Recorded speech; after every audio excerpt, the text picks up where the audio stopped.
So it's funny. Hello, good evening. Welcome everybody. Utah Mike, Stray Kitten, and I think I saw one more.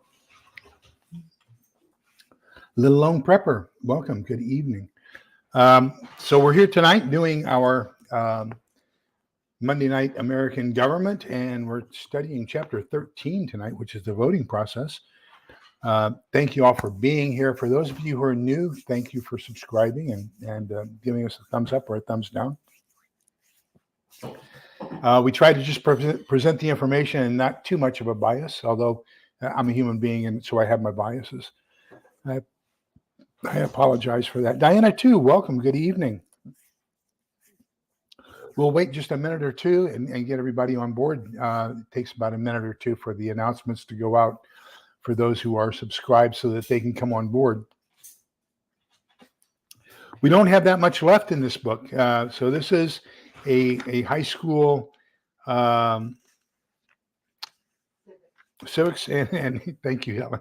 Civics and U.S. government basic understanding book. We've got, let me see, we are on chapter 13, and I believe that there were a total of 19 or 20 chapters. Let me see. 19 chapters. So we're on 13 out of 19, so that's not too bad. Only a couple more to go. Tonight's an interesting one. It's the elections and voting, and I learned something new. So I did not know that this was the way it is, and so this book was written in 2010. So this is 14 years old, and I did not know of this change. So it's kind of significant. Hello, South Florida DCL, welcome. It was 2010, I believe. Let me check and make sure. I know that it was during the Obama administration because there's all kinds of references to President Obama. 2011, I'm sorry. So it is not a really new. I got it at Half Price Books.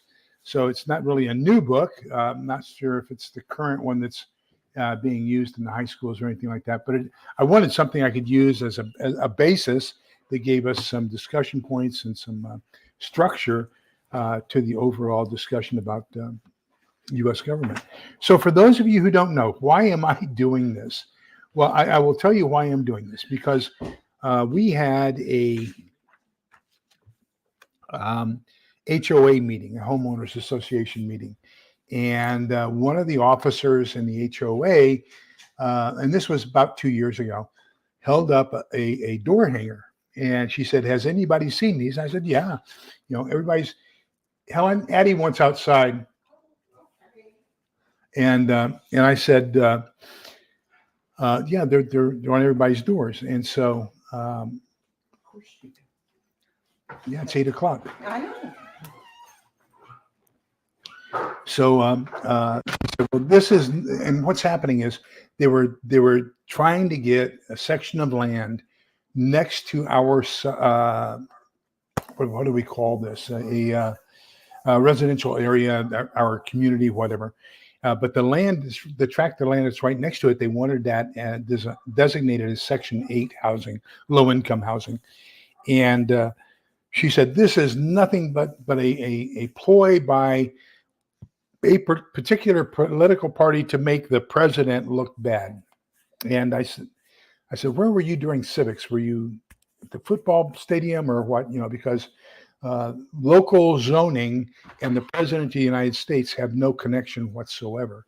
And so she didn't understand that. She thought that all politics was on a constant, and local zoning laws made the president look good or bad. So I decided that there's enough people out there who don't know the different levels of politics and government and how things go and misunderstandings. We even had a guy here on the channel for a while who just did not understand the First Amendment, for example. So there's an awful lot of people that think they know what it says, but they haven't read it, and they don't really think about, what does this mean? So that's the whole reason why we're doing this. So welcome for those of you who are new. We hope you enjoy it.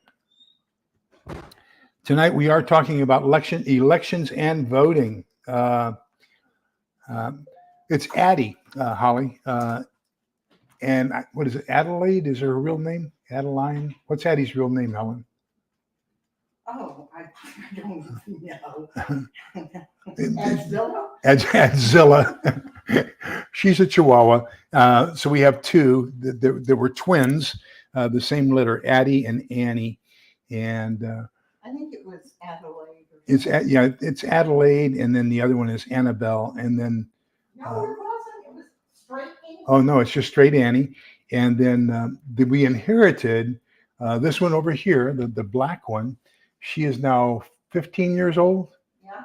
And we inherited her from my daughter. She was with my daughter at college. And then when she got married and had a baby, the baby and the Chihuahua did not get along. Chihuahua was jealous that the baby was getting all the attention. So since I was Isabella's favorite human being, she decided she would move in with us. So that's where we are. Okay, so let me check in. Who else has joined us?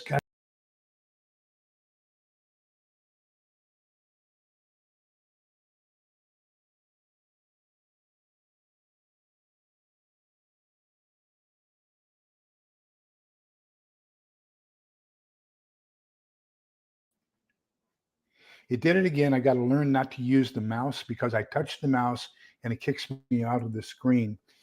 So I'm so sorry for that. Let me see here. So Holly, South Florida DCL, Diana 2, Stray Kitten, Little Lone Prepper, Sue Me. Good evening. Welcome. Let me see. Shenanigans, welcome. Good evening. Good to see you. And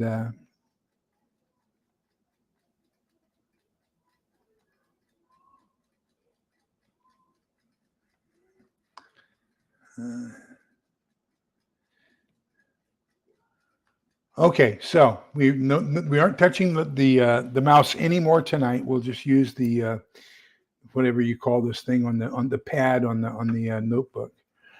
Okay, so elections and voting. By the end of tonight, these are the goals for the end of tonight. You should be able to trace the roots of American elections and distinguish among the 4 different types of elections. Outline the electoral procedures for presidential and general elections. Compare and contrast congressional and presidential elections and explain the incumbency advantage. Identify 7 factors that influence voter choice. Identify 6 factors that affect voter turnout and explain why voter turnout is low and evaluate methods for improving voter turnout.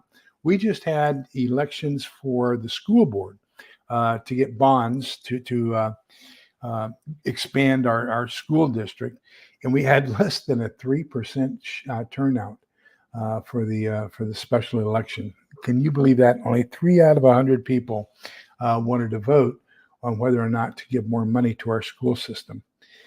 I can understand why. The question is one of, are they using the money they currently have effectively and efficiently? And if the answer to that is no, then basically at least participate in the voting process and say no. We aren't giving you any more until you are more effective and efficient with what you currently have. Good evening, Jim, East Tennessee Preparedness, and has joined us. And so, don't just not go, because that means that those people who are in the minority who probably think, yeah, we need to spend more money, and that's what happened, basically had the majority. And so we've approved another couple $100 million to expand the school district. And, gosh, just spending galore, spending all kinds of money we don't have, both at the local level, the county, the state, and and I said both, at all levels of government. We're spending money we don't have, and that's just not a great deal, a good thing to do.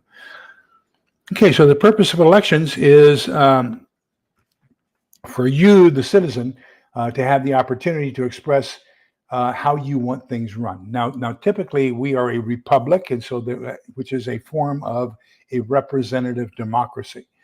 So the 2 things that are critical in a republic over a pure democracy is, number 1, we have a rule, we have a set of rules of law so that we are protected from the majority. So in a pure democracy, think of it as two coyotes and a sheep, and they're voting on who's going to be or what they're going to have for dinner. So the majority rules. In a republic, you have a set of rules that say you cannot eat one of the other voting members, right? So even if the two wolves said we're going to eat the sheep, which they can do in a democracy, in a republic, you say, no, there's a law that says you can't do that. So that's number one, is it's governed by a set of laws so that the majority only rules within the limitations of those laws. The second thing about a representative democracy, a republic, is the fact that you represent people who are going to go represent you at the government. So they're going to vote on your behalf. So basically, you're giving them a carte blanche to vote for you in the way that you think that they should. That's how we ended up with the two-party system. Was one party has a tendency to lean in one direction, the other party has a tendency to lean in the other direction, and so you get a choice of those two directions, which way you want to vote. Now there have been some third and fourth and fifth party, and things have shown up, but the reality is that they get lost in the noise of the two big parties. So that's the purpose. We are going to elect our electors, basically, or our representatives in that national government. Now, remember, we discussed that way back at the beginning. Article 1 of the Constitution describes the Congress, both the House of Representatives and the Senate. So those are two things you're voting for, is representatives every 2 years. And it used to be, up until the 17th Amendment, that the senators were appointed by the state legislators, and then with the 17th Amendment, they are now elected by the people at large. I think that's the 17th Amendment. Let me just make sure I'm giving you proper information.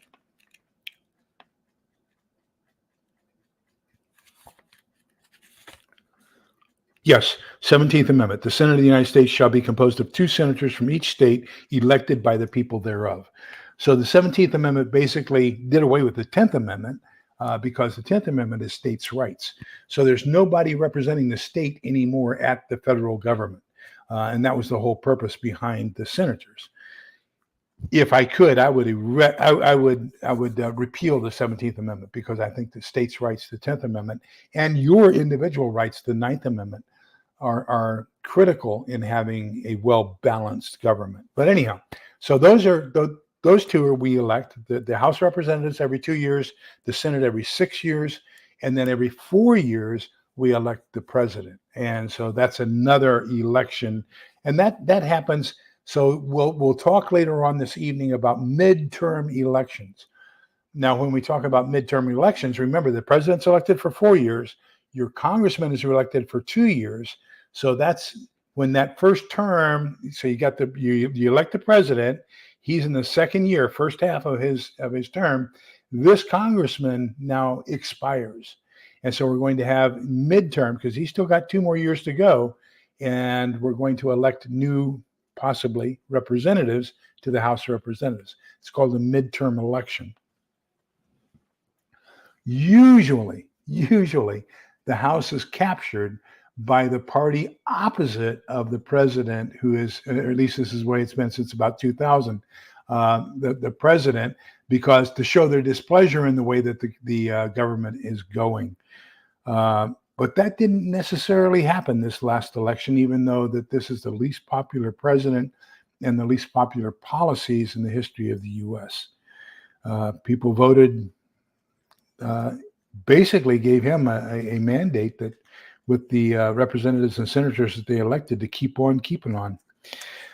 Okay, so types of elections. First, you have the primary election, and you have 2 different types. You have closed primaries and open primaries. So an open primary, anybody can vote anywhere they want. Then you have a closed primary where you have to register as a member of a party, and then you vote for that party. In Texas, what we do is it's basically open, but you have to, when you go declare which, when you vote at that primary for that party, your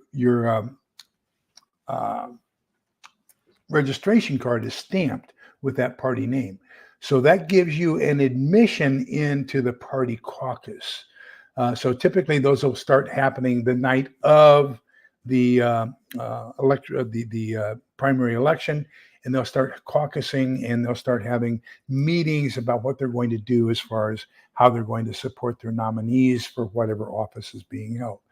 So it's kind of open, but once you cast your vote, then it's closed. Okay. So a closed system, you have to register, and then you can only vote at the primary for the party for which you are registered. I remember in 2008, there was a nationwide effort for people to register to vote against Hillary and for Barack Obama, so that they could keep Hillary from getting the nomination for the Democrat Party. And it was successful. And that's how we ended up with Barack Obama as the Democratic nominee. And he ended up being the Democratic elected president as well.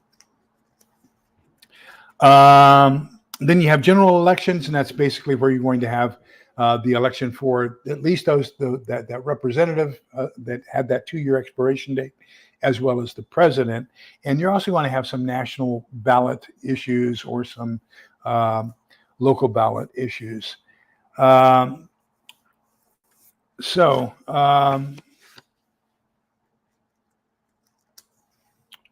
then there's also something now called a front loading. And so, and by front loading, what they're talking about is the whole primary process. And so we try to get as much of the primary process done early in the year so that there is more campaign time, more discussion time, more debate time, and everything else.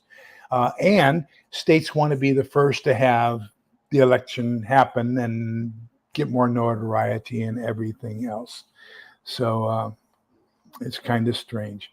In 2000, 49% of the 4958, 60% of all of the primaries were done by the end of March.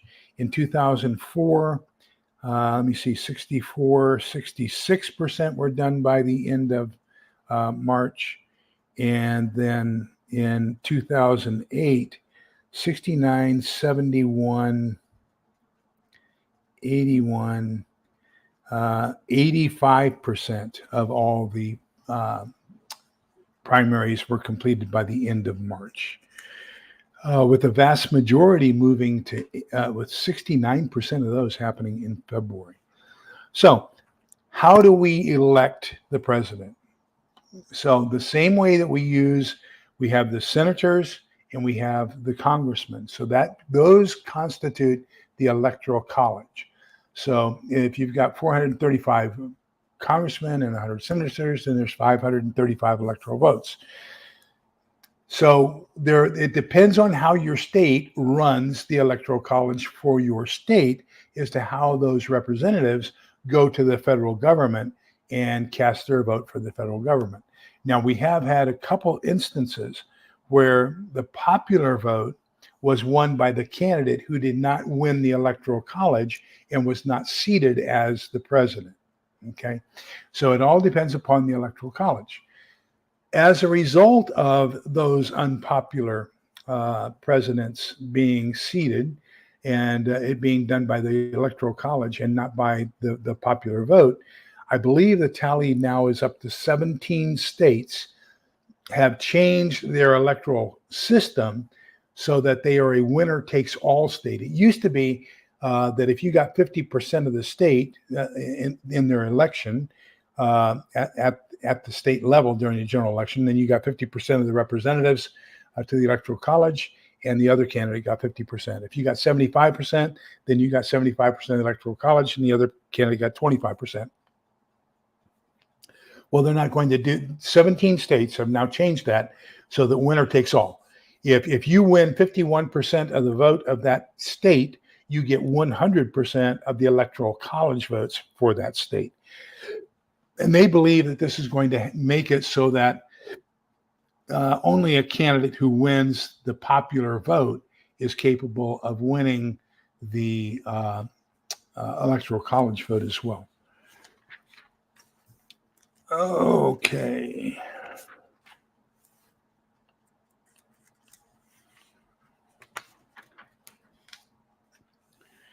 Okay, so in congressional elections, you have what's called the incumbency advantage.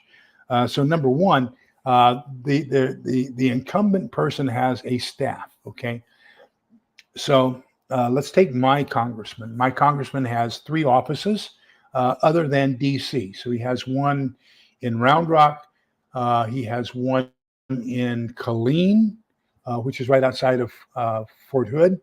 And I need to close a couple things here real quick because I'm starting to kind of back up here. So let's see who we can get rid of. We'll get rid of that one. We'll get rid of that one. We'll get rid of that one. Okay, that should free up some memory so that I'm not getting quite as much of a terrible video as I was having.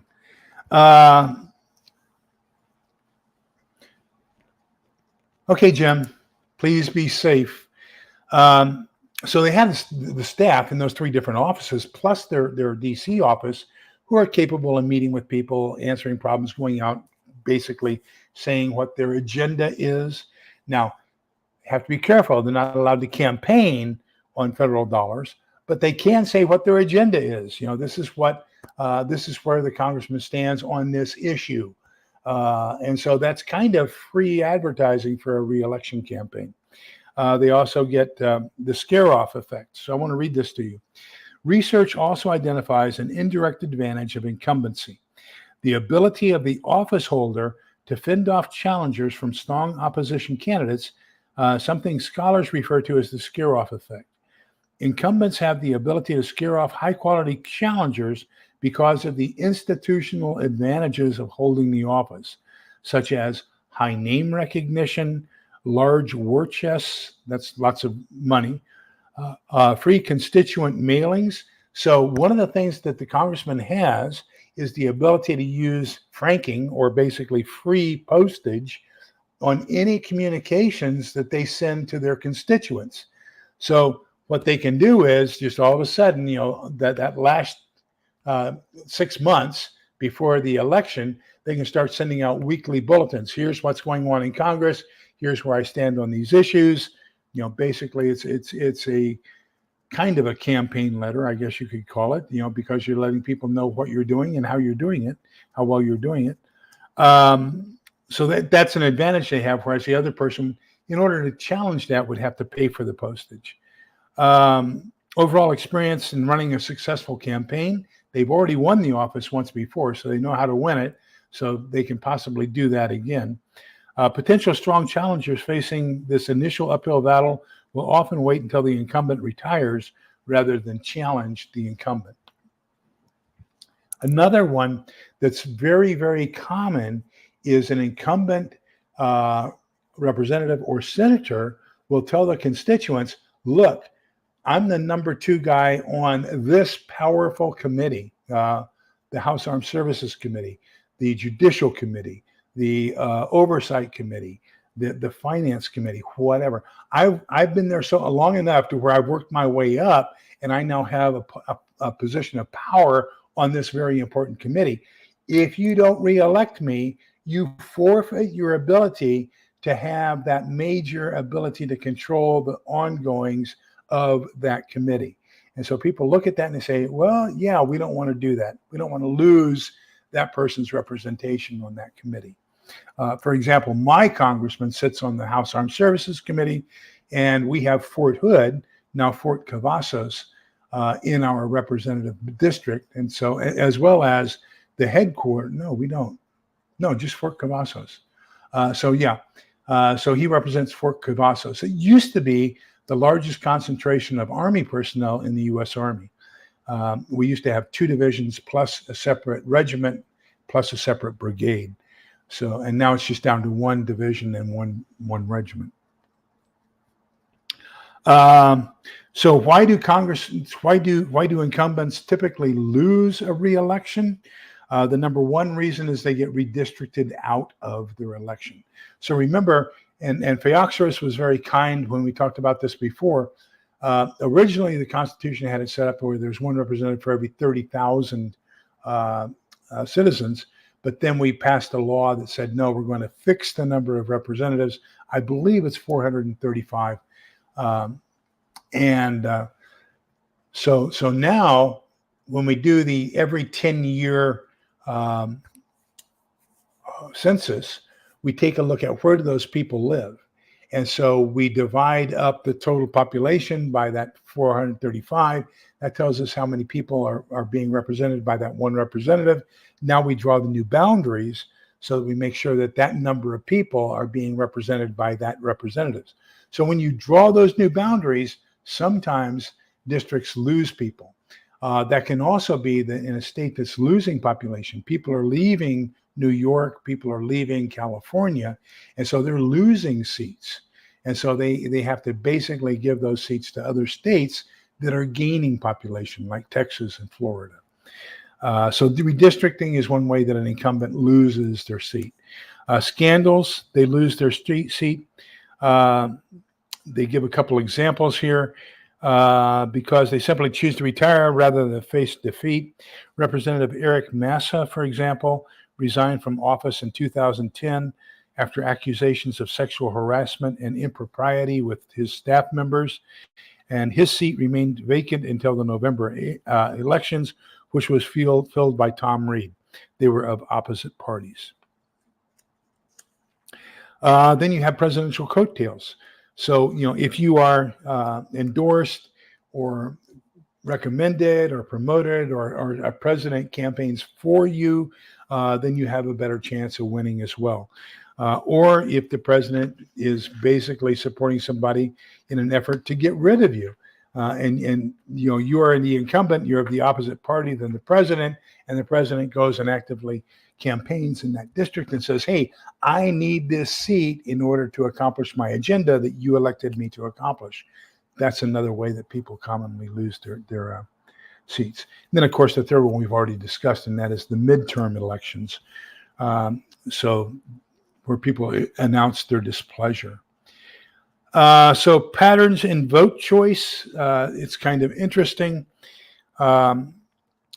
Let's take a look at the 2008 election, and this was Obama versus McCain.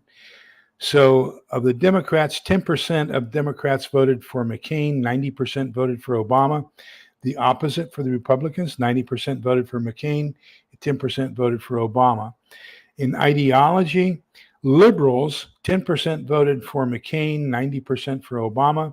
Moderates, 40% for McCain, 60% for Obama. And conservatives, 80% for McCain and 20% for Obama.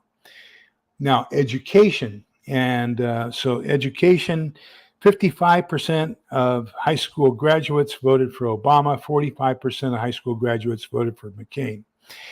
College graduate, 51% voted for Obama, 49% voted for McCain. Postgraduate degree, that was college graduate, postgraduate degree, 55% voted for Obama and 45% for McCain. Race and ethnicity. This is the one that's really becoming a shocker in the current polling for the 2024 election, because this is being upended like you would not believe. There's an awful lot of people who are saying that they believe that they have been disenfranchised and that they have been taken advantage of for a long time, and are actively promoting the opposition party candidate from where they have typically voted in the past. So this may not be accurate for this election. But what we've got, race and ethnicity, 55% of whites voted for McCain, 45% for Obama. Hispanics, 30% voted for McCain, 70% for Obama. Blacks, 5% for McCain, 95% for Obama. And Asians, 35% for McCain, 65% for Obama. Gender. So males voted 49% for McCain, 51% for Obama. Females voted 45% for McCain, 55% for Obama. In religion, Protestants voted, let me check this graph, 55% for McCain, 45% for Obama. Catholics voted the opposite, 55% for Obama, 45% for McCain. And Jewish people voted 80% for Obama and 20% for McCain. Okay.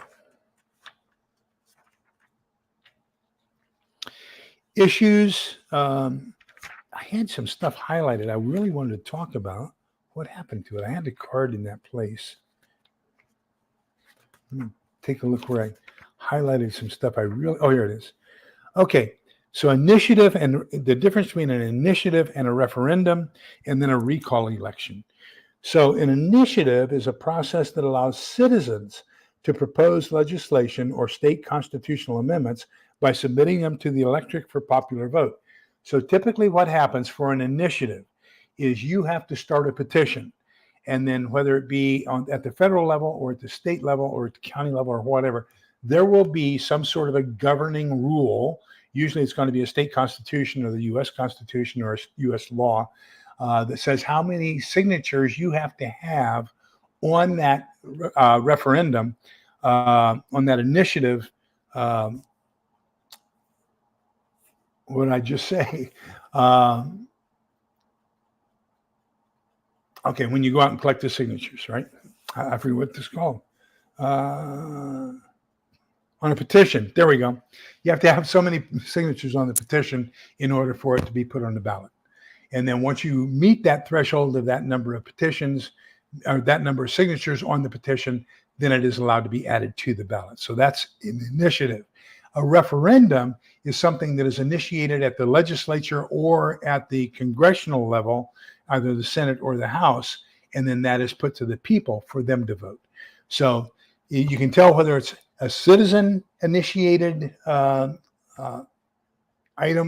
to be voted upon, which is an initiative, or it is a congressional/state legislature/county government, because it'll be referred to as a referendum. That's your elected officials are referring that back to the people. Okay, so either the people are initiating it, initiative, or being referred, referendum. Next one is a recall election. Also called a de-election, allows voters to remove an incumbent from office prior to the next scheduled election. So in 2003, California recalled Governor Gray Davis, a Democrat, and replaced him with a movie star, a Republican, Arnold Schwarzenegger. Immediately following the recall, commentators feared that voters in California had set a precedent for the people of the state to recall governors whenever things are not going well. That has not been the case. There hasn't been a recall election since then.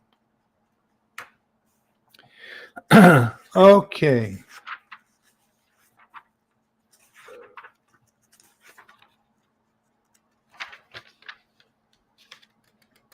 So ways to improve voter turnout. Make election day a holiday. A lot of people right now, you can get like 2 hours paid time off, or in some cases no paid, but time off, 2 hours without pay to vote on election day. And so if you make it a paid holiday so that people don't have to worry about losing income if they go vote, then they believe that might allow people to go vote. The other one is to enable early voting. Now, Texas was the first state to enable early voting. We have a 2-week period prior to the election where you can go in and vote at a ballot box prior to the election. That's cut off the Saturday before the Tuesday election, by the way. So you can go in and vote. And we have increased our overall voter participation by doing that.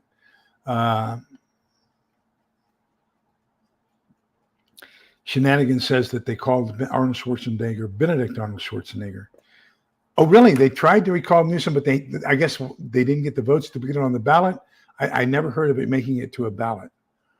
Let me see. It says Navajo traditional teachings. You got to go.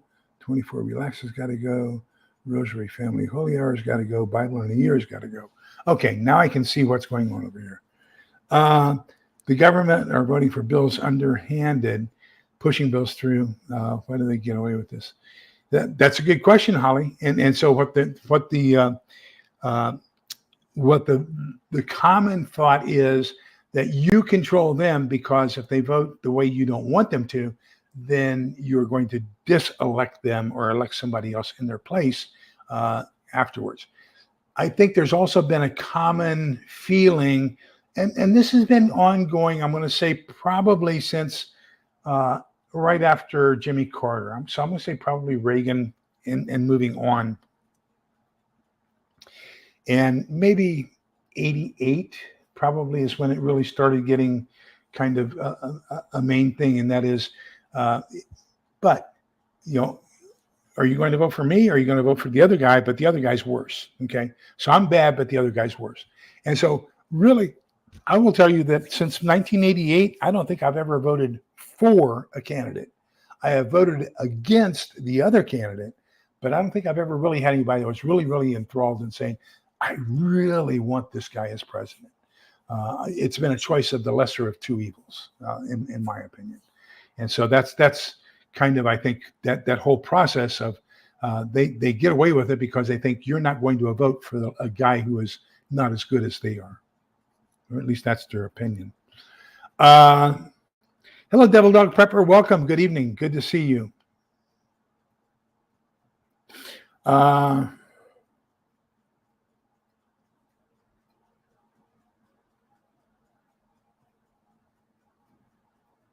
Okay. I'm not that familiar with California politics. I'm sorry. Okay. So I've got some recent developments in voting, and we've got one that brings up here not requiring an ID and allowing non-citizens to vote. Let's go through this timeline, and then we'll get into that, because I think that kind of brings us up to date on this timeline. In 1988, early voting. Texas is the first state to enact legislation allowing citizens to vote several weeks before Election Day. In 1993, the motor voter. The law is intended to facilitate easier voter registration. It requires citizens to be able to register in all public buildings. Here in Texas, if you get a driver's license, or if you get a state-issued ID, both of them automatically enroll you in voter registration as well. So at the time that they take your picture for either that picture ID or for the driver's license, that's when you get automatic voter registration. And any state building, you can also register to vote in that state building. 1995, Oregon became the first state to hold an election entirely by mail. Now, there's a caveat here. I want to separate these two out. We have absentee ballots and we have mail-in ballots. Okay, I am all for absentee ballots. I did absentee ballots for 12 years when I was in the military overseas. But the thing is, it comes with several different envelopes. So you've got the first envelope. You got your ballot. You mark out your ballot. You do it in the presence, but he doesn't see what you're choosing, of a commissioned officer who is basically a notary public for the federal side. And then you mark your ballots. You put it in the envelope. You seal the envelope, and then that becomes your voting envelope that goes to the state. That envelope gets put into a second envelope, and that is the one that is certified by the notary public, the commissioned officer, who says that he has checked the identification of the voter and that it matches the voter's name who is printed on this ballot. So the only place is on that second envelope. So remember, that first envelope has no identification whatsoever. The second envelope has the identification and the voter certification by the commissioned officer. The third envelope, the outer envelope, is the one that mails it to the voter precinct. Okay. So the voter precinct gets it, they open it, they read the second one. It says, yes, this has been certified as being proven that the voter is eligible to vote, that they proved their identity, and that they are eligible to vote in this election. They rip that open, then they take the one that does not have anything is identifying the voter, and they pass that over to the ballot box. Okay.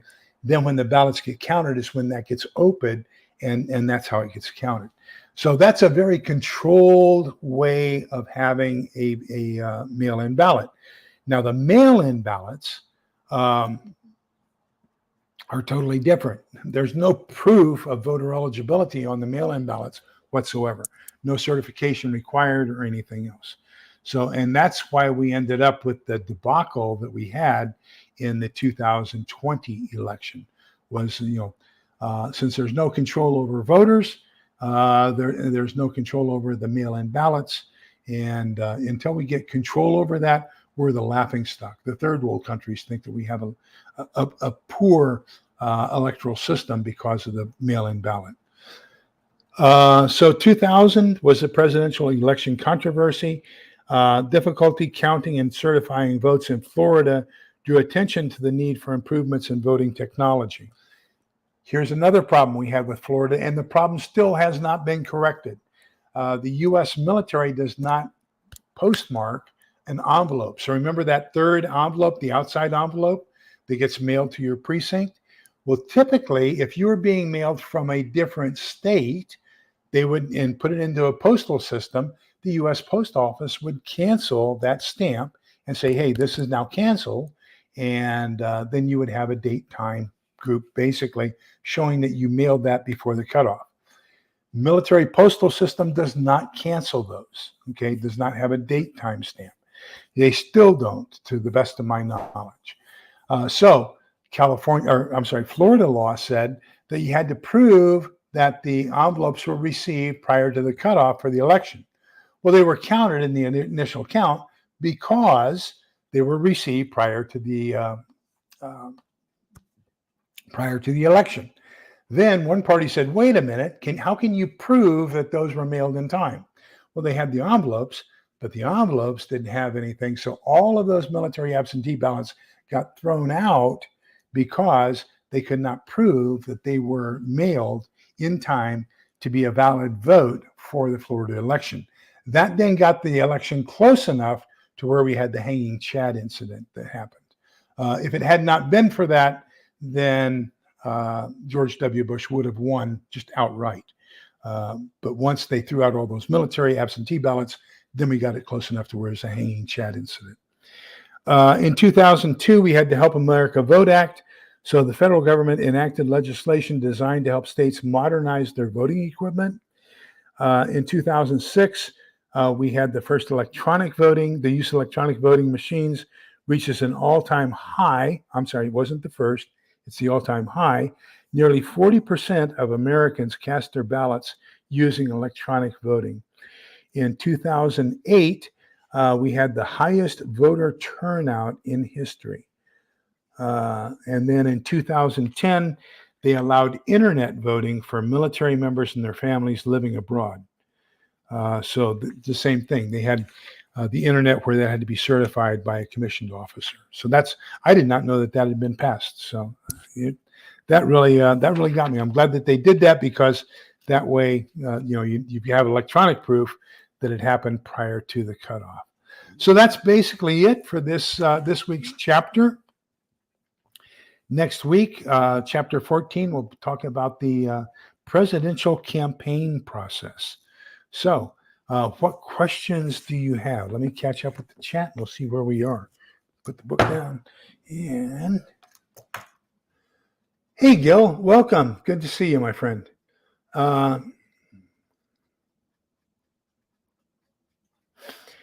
Yes, I believe you're right, Stray Kitten. I believe, I'm not sure if that was the particular case. Somebody who's from California helped me here.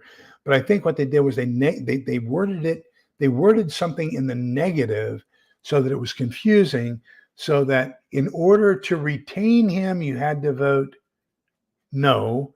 And in order to, I don't know, it was confusing. And so people who wanted him removed voted the opposite way because of the wording of the referendum.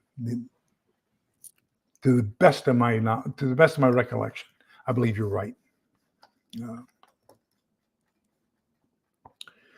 So Shenanigans says that she and her neighbor went to vote in 2020, was told no one had to show ID. They could register to vote the same day, and that the county would make sure that the votes were legitimate. Wow. So here in Texas, because we use the voter registration system through your driver's license or ID card, you can show your you can show your driver's license or your ID card in lieu of a voter registration card. But if you don't have either one of those two, you can show your voter registration card, and your voter registration card has to be signed. And then, because I was a poll sitter for several elections, and so then what I'm charged to do is, if you present me with a voter registration card, you have to sign the sheet that you're going to vote. And so then I'm charged with comparing the signatures to make sure that the signature that's on your voter registration card, because there is no photo ID on it, matches the signature that you just signed on the voter tally list. So, and if they don't match, then I can't give you a ballot.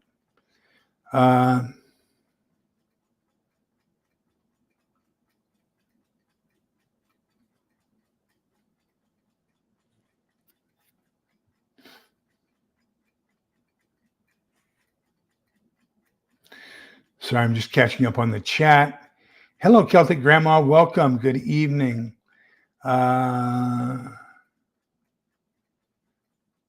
Yes, both the individual and the certifying official sign that outer envelope. The inner envelope has nothing on it.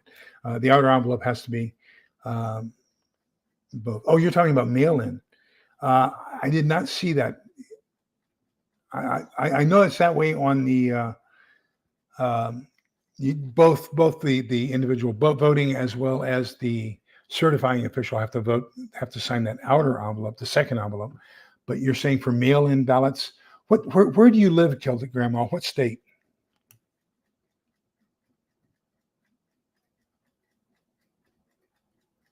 Oregon. Okay. And so it's basically the same thing as our voter registration card, where the official there has to check the signature on file with the signature that's on the envelope. Good. That's an acceptable way. That is one acceptable way.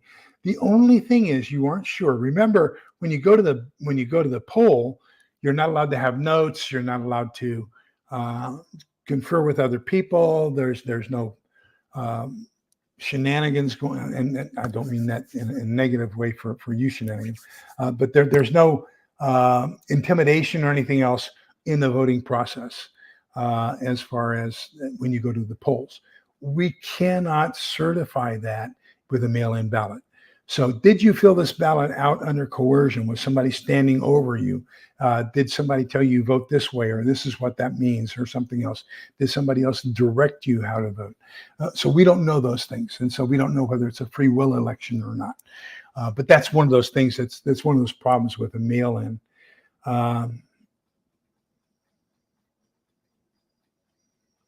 Okay.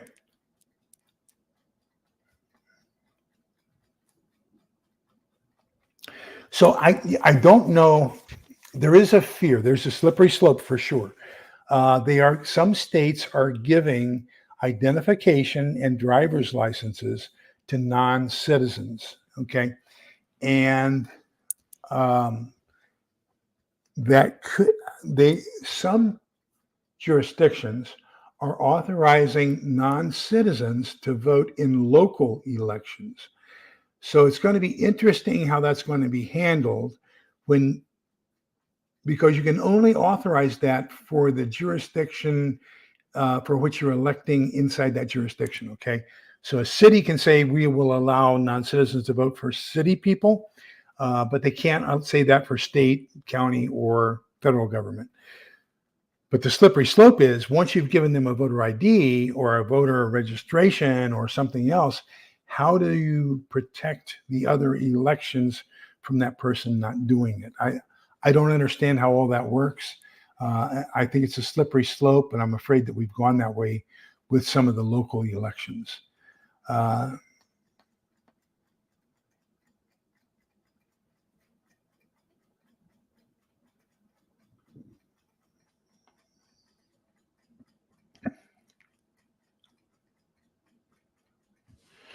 That's a very common thing in some areas is to just confuse the shenanigans out of people. But anyhow, but anyhow, there's another one, and that is a lack of knowledge or interest in the actual stance, position, politics, or anything else that's going on. I saw a video this morning of a college student from Columbia University who had gotten on the train and gone to New York University in support of the protesters. And she was being interviewed by CNN. And CNN said, "Why are you here? What are you protesting against?" She says, "Well, I'm not protesting. I'm here to support the protesters." And she says, "Okay, well, what is it that the protesters are protesting against that you are supporting?" She says, "Well, the use of college funds to do Jewish things." And she says, can you be a little bit more specific on that?" She says, "No, I really don't know why I'm here. I'm just here to support." And so the same thing with ballots, the elections. People are voting for things that they don't know what they're voting for.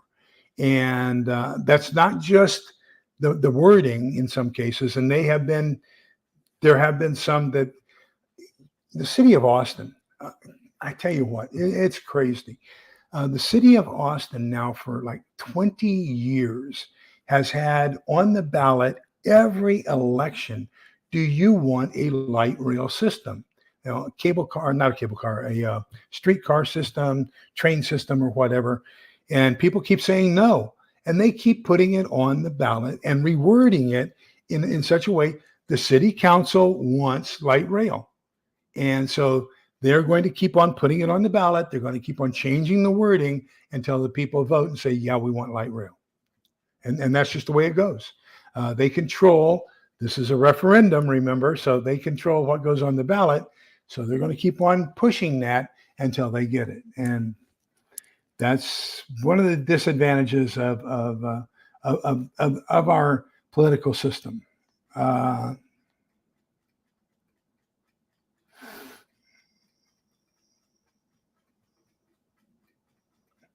I have heard that, but I have not seen that. So, yeah, and I'm hearing it from you again. So obviously there's enough people who have seen it that that would be a concern.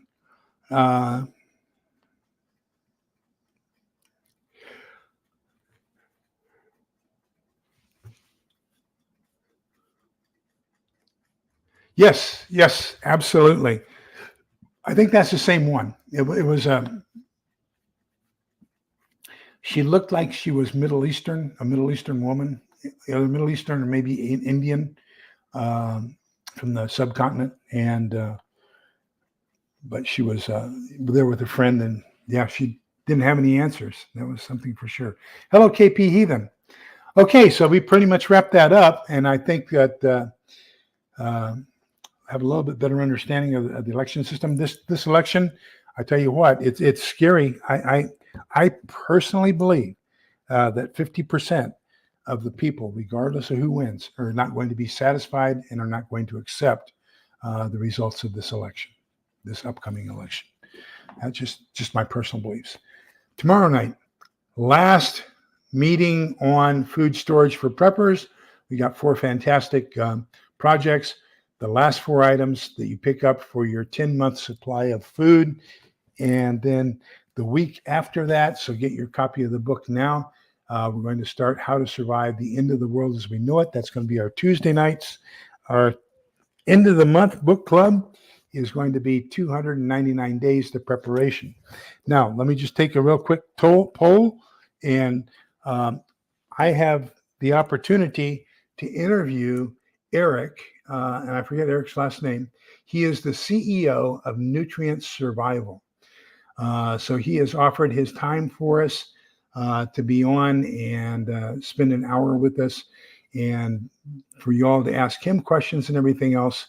So is there a night of the week, remembering that Monday and Tuesday, we keep pretty well tied up with what we do. So Wednesday, Thursday, Friday, is there one of those nights that you would prefer for us to interview Eric, the CEO of Nutrient Survival? And if so, just put it in the comments down. Eric Christensen, thank you. That's it. So if there is one of those nights that you would prefer, let me know. I'm also thinking about moving it a little bit earlier, 1 hour to 7 p.m. instead of 8 p.m., simply as a courtesy to him because he's doing it.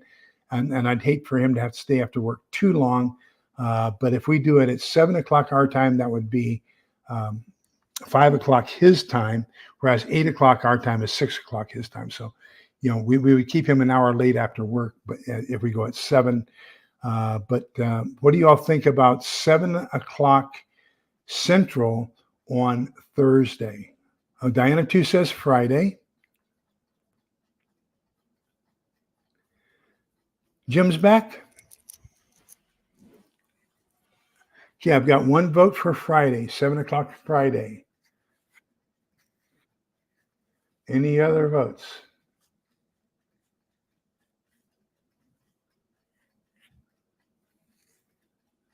I got 1 for Friday, 1 for Thursday. Oh, but that's the same person. No preference, no preference. We got 2 Fridays. Okay, then I will contact him first thing tomorrow morning and let him know that we would like to do it at 7 o'clock our time, 5 o'clock his time on Friday. So thank you all very much. I will see you tomorrow night at 8 p.m. And remember, we're all in this together so we can come out the other side together. Please be kind, polite, and respectful to each other. I put out a new short today on ponchos. Tomorrow it'll be on rain suits. And the blessing, so the Lord bless you and keep you. The Lord let his face shine upon you and be gracious to you. The Lord look upon you kindly and grant you peace. So remember, we're all in this together so we can come out the other side together. Togetherness, okay? We got to stick it. We got to be together. We got to take care of each other. Take care, everybody. Have a great evening. Bye-bye.